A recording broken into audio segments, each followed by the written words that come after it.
নবীজির সাথে 70 জন সাহাবী ছিলেন।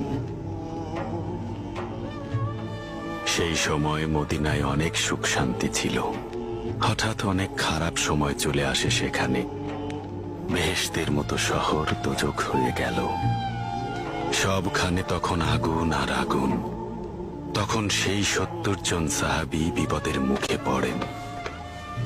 কেউ আহত হন, কেউ বা মারা যান, কারণ তাদের জন্যই এই ফাঁদ পাতা হয়েছিল। আমাদের নবীজি তখন এই ঘটনার পরে ভীষণ দুঃখ পেয়েছিলেন।